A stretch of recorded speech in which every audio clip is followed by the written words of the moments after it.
Hey, pet pals, you're in for a double treat on today's show. We have not one, but two of the world's top cat advocates on the planet. I'm not kidding. And they're ready to offer some perfect insights to all things CAT. So please welcome to the show holistic feline veterinarian Dr. Jean Hofve and best-selling author and cat behavior expert Pam Johnson Bennett. Welcome, ladies. Hi, thank you. You had me at meow. You had me at meow. Hey, we're going to dive in deep about all things feline because these two know lots about our feline friends. And they're here today and they are consultants because they're such experts. There's a company called Pet Greens and they are reached out to Pam and Dr. Jean because they have something that some cats like. It's kitty grass, right? I'm going to first ask that to Pam. I'm not talking about smoking the grass. I'm talking about munching on the grass, right? Yeah, it seems like, it wouldn't be very appealing to us, but cats love it and they crave it and it's very beneficial for them. And it depends on good grass. I'm going to turn to Dr. Jean. She's a holistic veterinarian. Please don't look at my backyard in Dallas right now. We used to have a beautiful, beautiful yard. And then we had 108-degree temperatures for many, many weeks in the summer. And now we have yucky grass. I don't want to bring in those sprigs for my cat. Why is the quality of the grass the kitties are munching on so important? Well, it is crucial. And the advantage to a product like Pet Greens that's grown specifically for cats and it's fresh and it's young grass, your grungy old grass out in the backyard. It is. If it's a lawn and you've been mowing it, the blades that are left are old and they're tough and they don't do the job. Not only that, but they're outside and they're getting Lord knows what kind of stuff from the sky. Bird poop. You can say it. Bird poop. Bird poop. Maybe, for a lot of us it's raccoon, deer poop, Lord knows. All kind of bugs, all kind of pesticides drifting over from the neighbor's yard. Yes, we try to be clean, but you can't always. You do not want to bring in outside grass. It's old, it's tough, it's not appropriate. But the kind of breeds that you can grow inside the grass, there are several kinds that you can get: wheat, oat, barley, rye, and you sprout it yourself, or you can That's buy nice. it. You can buy it in the pet store, already grown. Lasts for a couple weeks, lasts even longer if you keep it in the refrigerator. But if you grow it yourself, they have kits that you can do that. And I used to just get barley seeds at Whole Foods and grow them, but until I got wise. But that's fresh. It's organic. It's a known quantity. You control it. It's really, it's got nothing on it that it shouldn't be there. And, in the spring, I had a dog that was a real grazer, and it was his absolute joy in the spring when the fresh new grass came up. Man, there was nothing better. So that's what cats enjoy the most. And it's really easy to provide it for them. So yay. Win-win. And Pam, from the behavior standpoint, what happens when a cat eats quality grass? What's going on? Is it calming them? What's helping them? What's going on? Cats get hairballs, and many of us say the scientific word for hairball so we sound cool. Trichobezoar. Yeah, it's a fun word. Trichobezoar. I was going to get it. Most of us know that familiar, in the middle of the night and you step on the hairball, but they can become very serious for the cat. So this is nature's way. The cat knows that eating something, eating grass helps them get rid of the hairballs. So that is very beneficial. I also wanted to mention something just from the last question with Dr. Jean is not everybody has a backyard anyway, even if you wanted to use the grass in the backyard. So many people live in apartments or don't have grass. So this is a way to guarantee that you are giving your cat fresh grass. If we paid attention to cats naturally know what to do. So when cats are craving the grass, they know that they need to rid themselves of something. And for people like me that will never win a Green Thumb Award, it's pretty easy to grow, isn't it?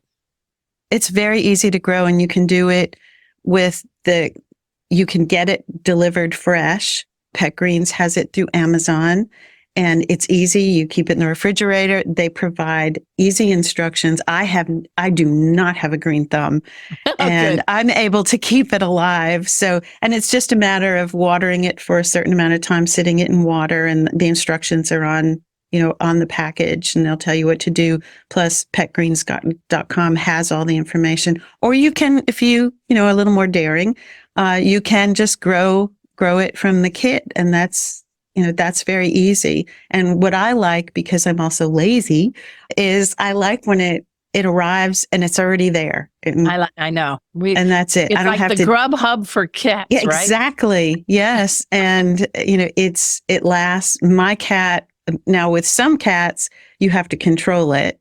Some cats you can put the container out and they self-regulate and they'll munch when they need it. If you have a cat like my cat, you have to control it. So I have to bring it out to her for a certain amount of time. Otherwise, she'll just mow it down. What is her name? Please don't say lawnmower. What's her name? My cat's name is Pearl, and she's 16, and she still is very active, very playful, and very healthy. And I do everything I can to make sure she lives a very full life through playtime, good food, and all those things like grass, like good quality grass. Well said. And Dr. Jean, I want folks to know you are a holistic veterinarian, and you have a great ebook called What Cats Should Eat, a holistic veterinarian's guide to your cat's optimal health. I did my homework. And people always think that cats are carnivores, meat. But why is it important to have them have something like safe grass in their diet?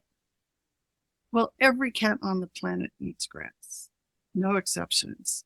And there are many thoughts as to why they do it. For cats in warmer climates, it helps with get rid of parasite. And my very short-haired cat, Perry Christmas. Wait a minute, slow down, because I know your cat's name, but the people on this planet need to know that you're very creative. What is your kitty's name? Perry Christmas. And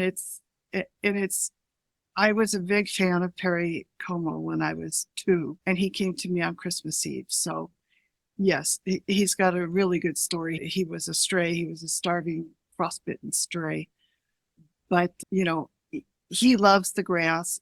We're speaking right now with Dr. Jean Hofve and Pam Johnson Bennett, and they're going to be talking a whole gamut of cat things. We're going to get into catnip party too later, but we got to take a quick break. So everybody, you know the drill. We got to sit and purr. We'll be right back.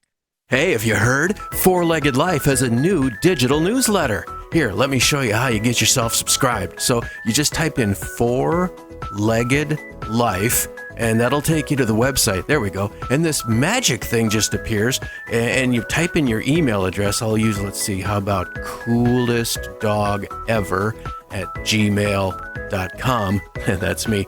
And then you just click on this thing here. There you go. It's the new digital newsletter from Four-Legged Life. Get subscribed today.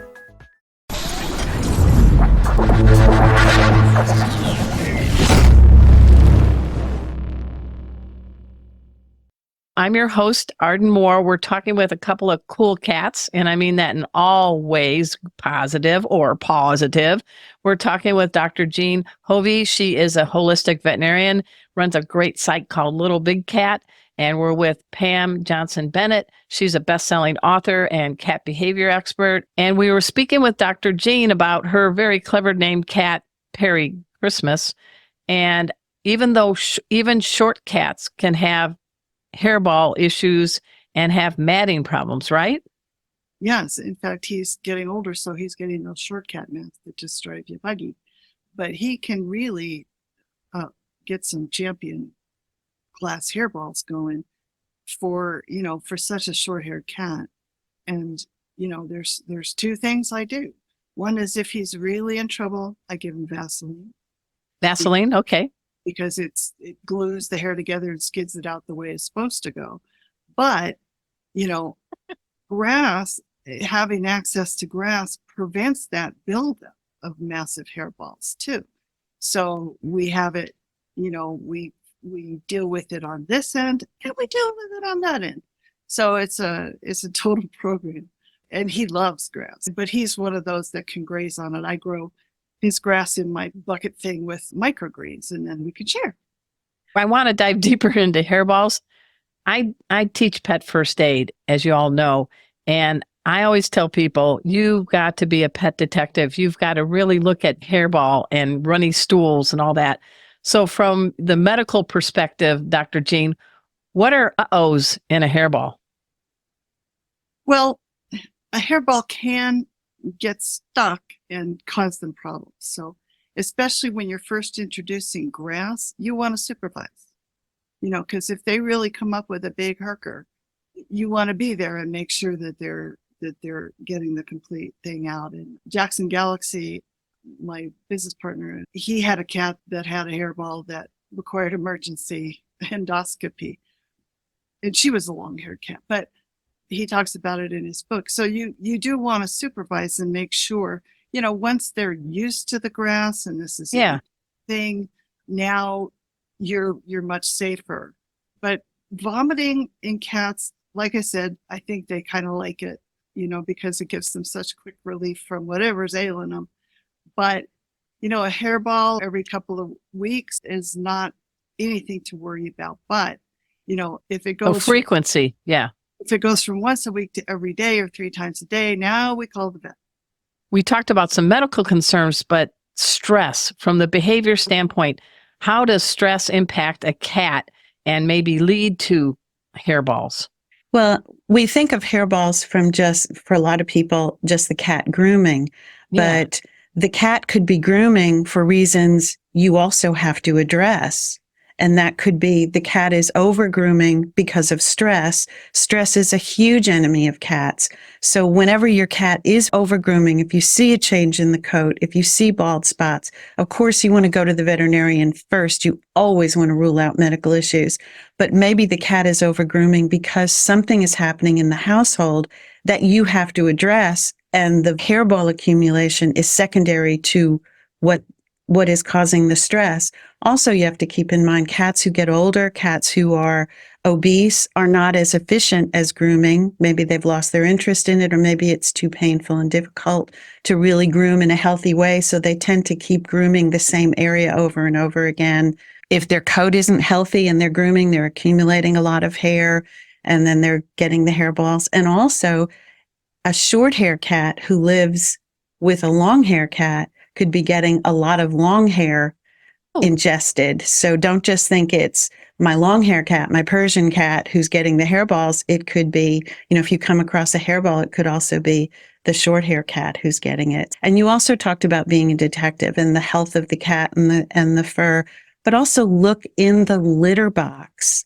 I know it's not fun, but I live for that every day. It is, to me, it's our responsibility because there's a tremendous amount of evidence in there about whether your cat is healthy or not. The size of the urine clumps, whether there's blood in it, whether your cat hasn't urinated in there at all, but also what's happening with the feces, the condition of it. Is it normal? I know it doesn't smell great, but does it smell like normal cat poop? But also when I check my cat's litter box, I'm also looking for, is there a lot of hair in the poop? Good. Yes. I keep looking for the Hope Diamond, and I have yet to find it in a poop deposit. But the other thing people might do is the cat's having a hairball, Dr. Jean, and we might want to reach for an over-counter hairball thing. You talked about using, what did you say, Vaseline? Vaseline, yeah. My cats prefer Vaseline brand as opposed to generic, but oh, snobs. Okay. Well, go figure. They're, cats are picky, but all of the over-the-counter hairball remedies are based on petroleum products. Now, the nice thing about petroleum is either mineral oil or petroleum jelly. But the nice thing about petroleum, other than it's environmentally, you know, extremely destructive. But as a little side benefit, it is a very long molecule, and cats don't have the digestive machinery to break it down. So it remains inert in the body. It glops up the hair and skids it out the back, and it is completely harmless. It's amazing. I had a cat who ate Vaseline, and a good chunk of Vaseline every day of her life for 20 and a half years. 20 and a half. Clearly, Was the kitty's name Methuselah? No, her name was Spirit. And she was the founder of Spirit Essences, which are flower essences now, Jackson Galaxy Solutions. And you've named the dude twice. So I know for the two people on the planet that don't know him, he's a good guy. Oh. Come on, you guys have teamed up to create some products. Yeah. And all right, tell people the short bio. We met at a friend's house, and we decided to work together to save cats and to improve things for cats. He had a TV show for a while called My Cat from Hell. Animal Planet came up with that lovely name. But we just wanted to make life better for cats, and we founded Little Big Cat to do that. So we founded an article library, and we made flower essences, and he's gone on, of course, to bigger and better things than I knew him when he was renting a place in Redondo Beach, dodging his landlord's phone call.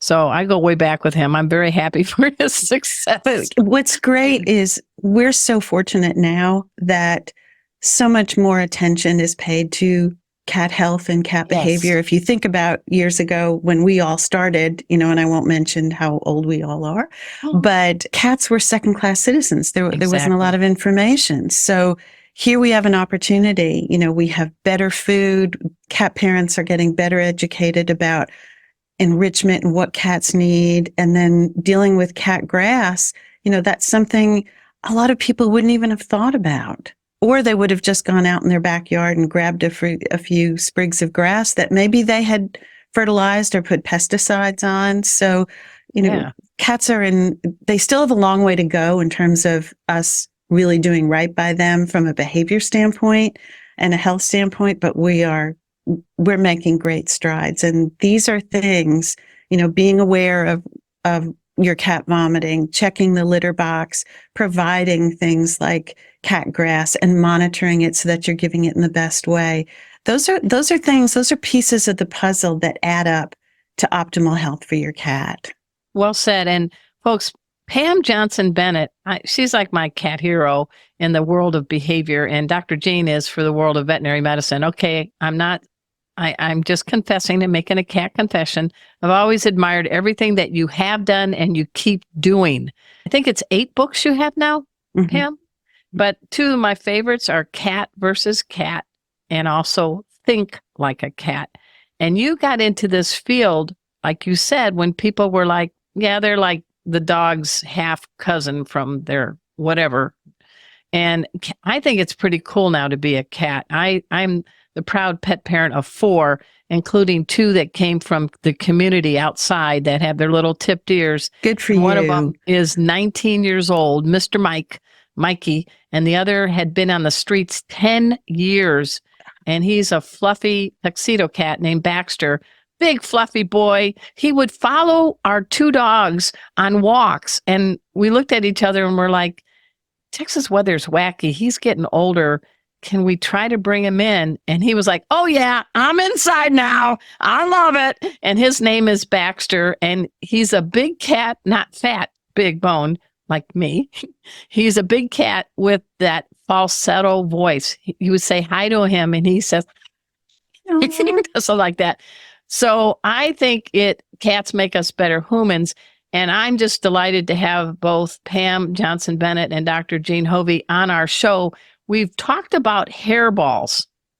Yuck, but necessary to be diving in and getting the right things like good grass, like maybe pet grass, and Vaseline. I love that. We're going to take a break, and we're going to shift our focus on how we can enrich the lives of our indoor cats.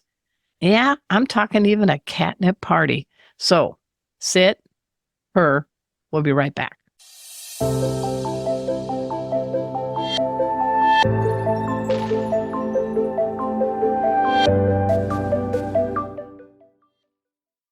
I'm your host, Arden Moore. We've got two great cat experts on our show. They are Dr. Jean Hofve, and we have Pam Johnson Bennett. We've dived deep into hairballs. All right, everybody. Inhale, exhale. We're shifting gears. We're getting into fun, and fun with a purpose. And that is definitely something any cat, any kitten of any age deserves.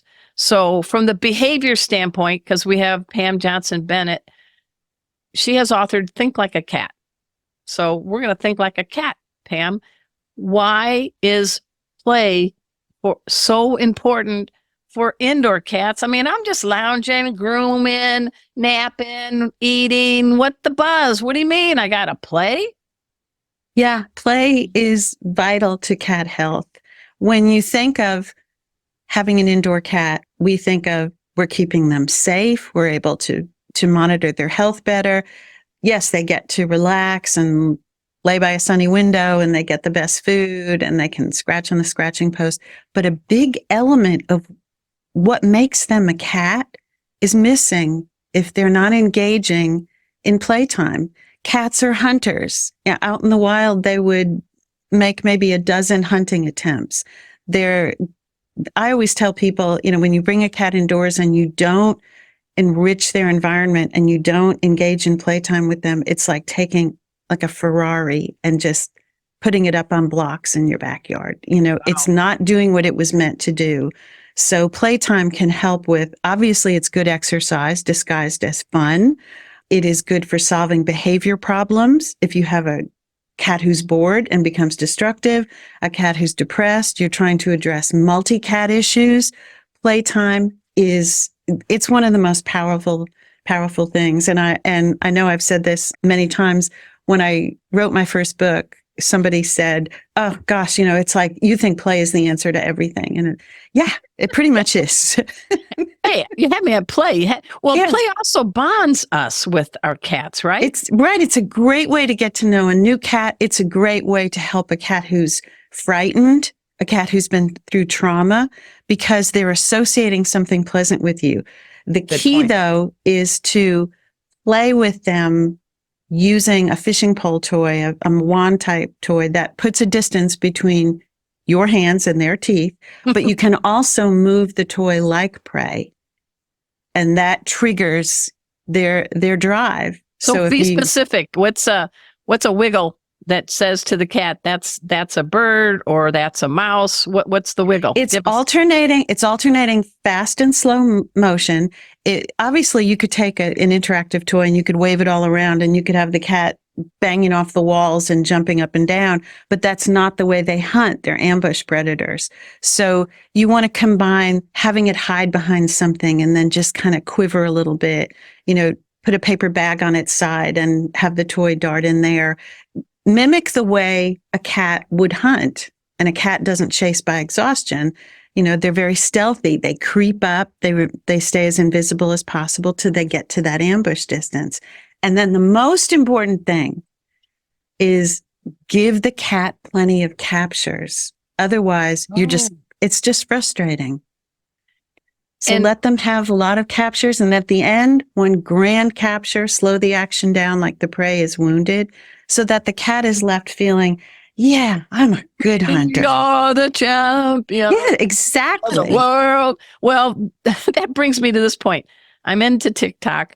And we have an orange tabby named Rusty the Performer. And the long paper receipt from the grocery store, we were just crinkling it, and he came running into the kitchen. And he played paper receipt tag, and he leaped high in the air, snagged it, grabbed it, brought it down, and boom, took a bite out of it. And then we destroyed it in the garbage can. I'm laughing because that was a paper receipt.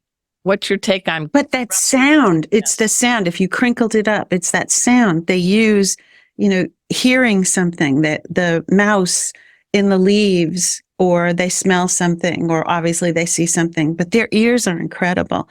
And it's very sad when cats don't get that opportunity to play. So there may be people watching who are saying, well, my cat has no interest or he's too old. And that's where something like catnip comes in. Yeah. Catnip is a very valuable tool to kind of spark that play drive again. So let's bring in cats can play at any age, any condition. It doesn't mean the cat who's 18 is going to play the way a 4-year-old cat might, but they still should have that opportunity to play. So you brought in a drug. I'm just kidding. You brought in an herb, a member of the mint family, right. Catnip. And we have a DVM here with us, a holistic veterinarian, Dr. Jean Hofve. Catnip, what's the fancy term for it called? Well, the active ingredient is nepentolactone. Wow. You don't have that tattooed on your forearm, do you? I don't. Okay. So what is that? But I'm planning on it. So what's happening? What is that? What does that N word, the big long one, what's that do in the herb? Nippy. Catnip. We just call it nippy. Nippy. Okay, cool. But what it does is it releases endorphins. So, in people, exercise, meditation, good music, so it's not a drug per se, but it mimics narcotics in the body. It mimics the opioids, but it's not addictive because it's only endorphins, which stimulates a natural compound that's found in the body that's released during pleasurable experiences. Now, if I may ask you, years ago, I worked at Rodale Press. That's where Prevention Magazine is. And I learned a lot writing some herb books with some herbalist. And I was told, but you're the doc, that catnip is sort of an stimulant for cats, if you will. But for us, it makes us calm. And so I was told you're supposed to maybe, to get rid of the nighttime 3 a.m. zoomies in cats, you could have the kitty play with a catnip toy or catnip, and then you sip your catnip tea watching, and then you both should get a good sleep. Does that factor, Dr. Jean? That makes perfect sense. And the thing about catnip is the effects only last about 15 minutes. Okay. And after that, they settle down. So you get benefits for both of you in terms of getting a good night's sleep. But the cat gets to have a little more fun on the way. Yeah. Now there's catnip and then there's catnip. Right. Both of you experts, what should we be looking for in getting quality catnip for our cats? We'll go with Dr. Jean and then Pam. Well, organic for sure. Okay. You don't know what's being sprayed or how it's being harvested. You can use fresh catnip. You can use dried catnip. My cats have tended to prefer dry, but fresh is a little stronger, if you will. Mm-hmm. We think that the reason cats are attracted to it is because fresh catnip is a mosquito repellent. And when they roll in it, they are, maybe stopping some bad nasties from bothering them while they're squished down hunting. And the last thing you want is a mosquito buzzing in your ear.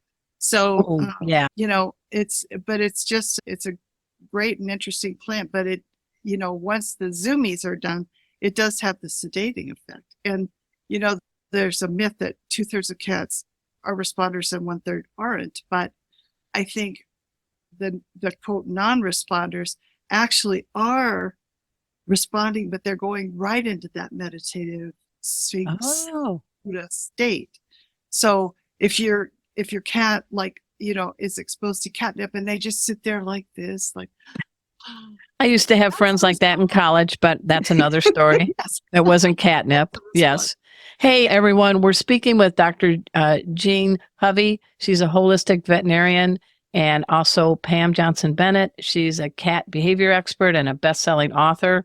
We're going to take a quick break, and when we come back, we're going to throw a catnip party, and we're going to talk some other specifics about enriching your cat's life. So sit, purr. We'll be right back.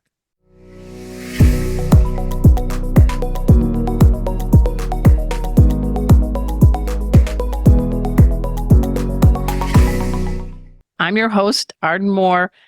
Wow. Make that me wow. I'm learning a lot about cats, and I hope you are too, because there are more cats in American homes and worldwide than dogs. I have dogs and cats. Don't ask me to decide, but it is a good time to be an indoor cat because There's more and more scientific studies happening. There's more efforts to improve their nutrition, their health, and their behavior. And something as silly but very productive, like throwing a catnip party, might be just the ticket for your indoor cat to beat off boredom. And Pam Johnson Bennett, who wrote the book Think Like a Cat and Cat versus Cat. Hey, what's the good about a catnip party? Well, first of all, catnip, obviously it's a lot of fun and it's great to watch your cat just have a good time. These But are it's also- TikTok opportunities, right? Right. But it's also a valuable tool. You can use it during cat introductions. You can use it, for so many things. So it's a valuable tool in your behavior toolbox. So don't just dismiss it as fun. It's very important. The first time you give catnip, you do want to do it with your cat by themselves, because some cats get a little too enthusiastic. And so if you have a multi-cat household, throw that catnip party after you know how each cat reacts to it. Good point. Good safety tip. There Yes. is, there's obviously fresh catnip and dry catnip. For cats who like to chew it, probably the fresh catnip is a little easier on their mouth than the dry catnip, which might be a little pinchy. It's okay if they chew it. How the effect comes through them smelling it. So, but it's okay if they eat it. It's okay if they roll in it. They can have a lot of fun with it. Can you? I don't know. I guess you could eat it. I mean, I've had catnip tea. So, it's. What it's about so- dogs, though? My dogs get kind of interested when we give catnip to our 4 felines. That may be more of they're interested in how the change in the cats are behaving. So it's like, oh, what are they doing? I want to, Meg Ryan, I'll have what he's having, kind of thing. But when talking about catnip parties, all right, you can use catnip in terms of just spreading it out.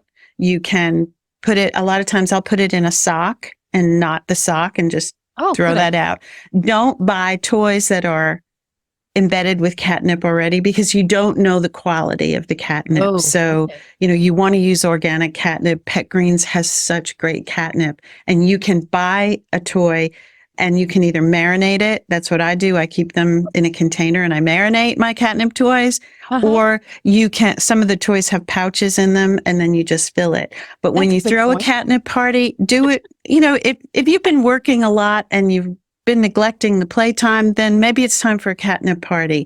I throw a catnip party for Pearl when I have a lot of company over, Christmas, holidays, and I put her in a separate room because she doesn't want to meet, my husband's 20 relatives, and I throw a catnip party for her. So hopefully he won't be listening to this. Oh, no, he's fine. And and his relatives are fine too. They're already subscribers to my show, so that's fine.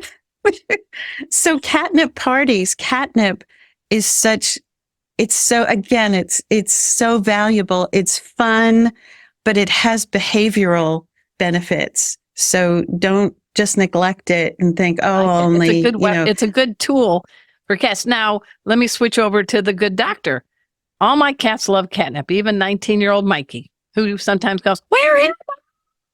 But that's all right. I love the man. I want to mention too that catnip is a great training tool. And if you have a cat that you're trying to train to a scratching post, or especially one of those cardboard scratchers, you put the catnip on that and they will go after it like crazy. And save your sofa, SOS. And use the organic catnip. Again, don't, if you have a cat and you have bought all these catnip toys and you say, well, my cat obviously doesn't like catnip. Again, it may not be good quality catnip. And in some cases with some of the really cheap toys, it's not even catnip. Oh, that's bad. Well, so always be in control of what you're giving your cat.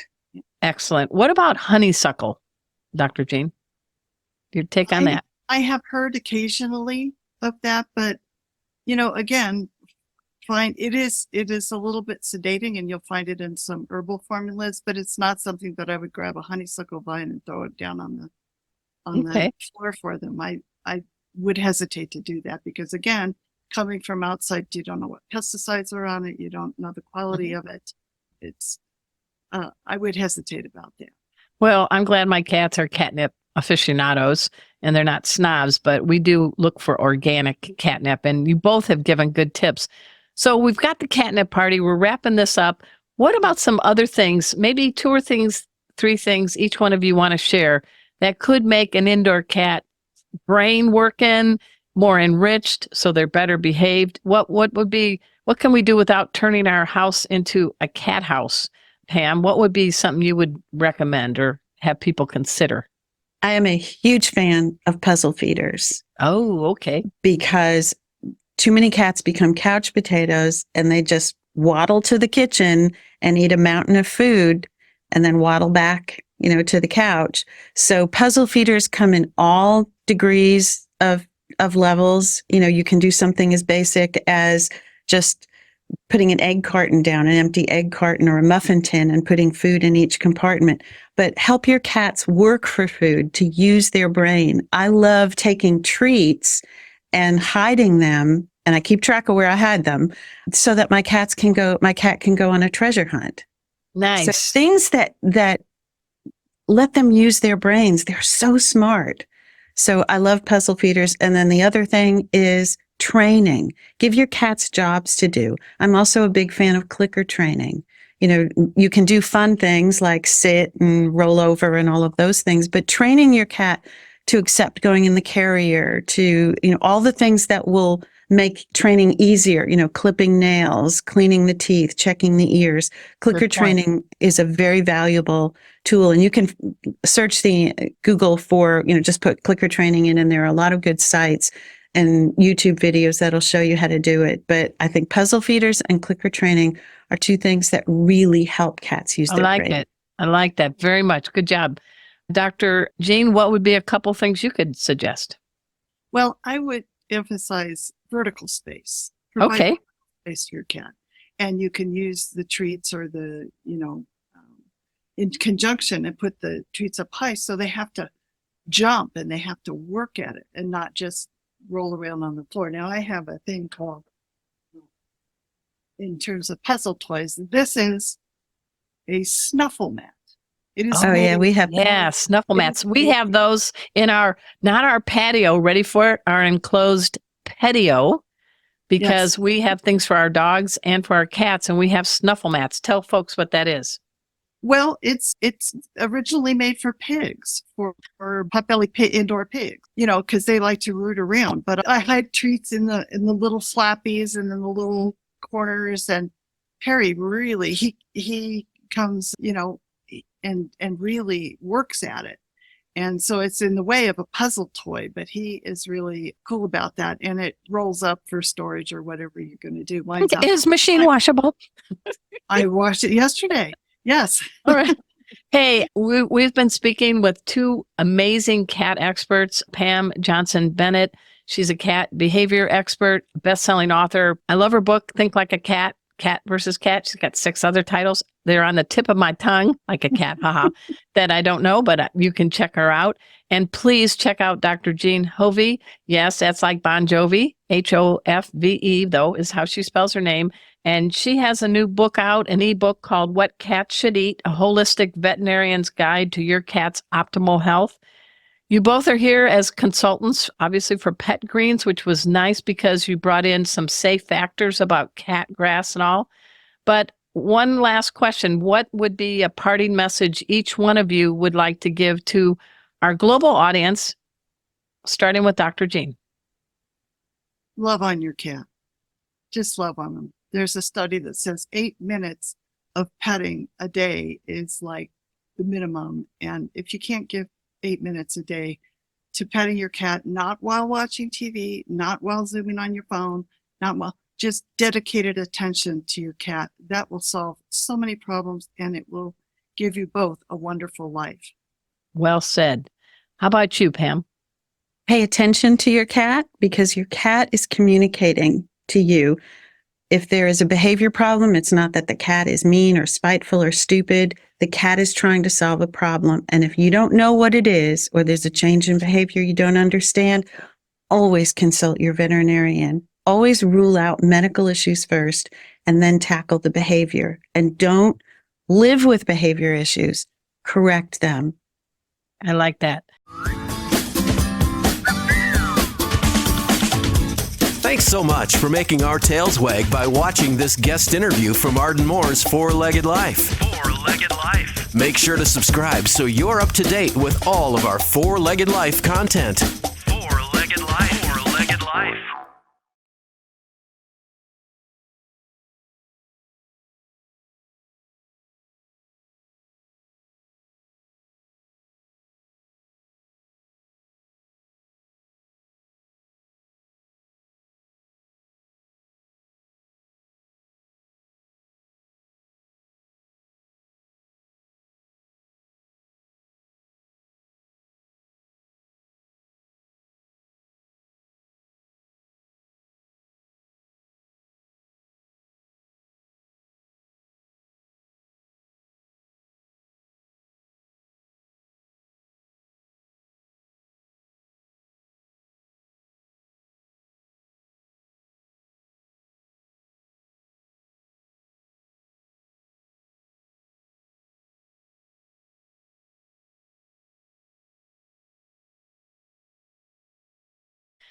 All right. Hey, this is Pet Safety Cat Casey, and I'm so glad we got two cat experts on our show, and I'm really, really, really curious to know your answers to these questions. First, if you could be what is some cat quality that you have cat envy for? What is something that cats can do, a superpower you wish you can do? We're going to start first with Pam Johnson Bennett, cat behavior expert extraordinaire. At my age, not being very flexible, I would love to have the flexibility of a cat. Nice. I like that answer. Next, we're going to a veterinarian. Don't give me a shot. We're talking Dr. Jean Hofve. What would be your super cat power if you could have one? The ability to relax and sleep anywhere. Ability to. All right. I like to wake up Arden in the middle of the night sometimes and tackle her toes. I'm having fun. Pam, why isn't she amused? Well, we humans need a lot of sleep, but I think maybe you need to train Arden a little bit better and have her engage in an interactive play session right before she puts her pajamas on and goes to bed, and then give you a treat or a portion of your meal so that you can go to sleep with a nice relaxed tummy. Okay, Dr. Jean, I actually like riding in cars. And it's because Arden's taking me places. It's not always to the VET. Can you help us cats figure out how to stay calm in car rides if we're only going to you? No offense, but ouch. Yeah, you want to train gradually. You want to expose gradually. So you put the cat in the car, you take the cat out of the car right away. You train them, the carrier, the same way. You put treats in the carrier, and then they can walk out of the carrier. So they feel that it's their choice. The other thing that's really good is flower essences to relax them and allow them to cope better with stress and changes. Nice. All right, I'm going to make $1 million bet with you both. It'll come out of Arden's money. She doesn't have $1 million. Tell me if either one of you can actually purr like me, like a cat. Can you, Pam? I don't think so. I think cats have really cornered the market on the best purr. How about you, Dr. Jean? Because I can do it inhaling and exhaling. Can you do that? I cannot. Maybe a didgeridoo player could. My dog used to try. He was raised around cats, and he would rub on my legs and go. So he was better at it than I am, and I would love to, but I really rely on Perry sitting right here and purring for me. I think my cat Pearl would get very insulted if I tried to purr. It's like, Well, then This is Pet Safety Cat Casey, loving both of you and all that you do for cats. Dr. Jean Hofve and Pam Johnson Bennett, you're meovelous. Casey out.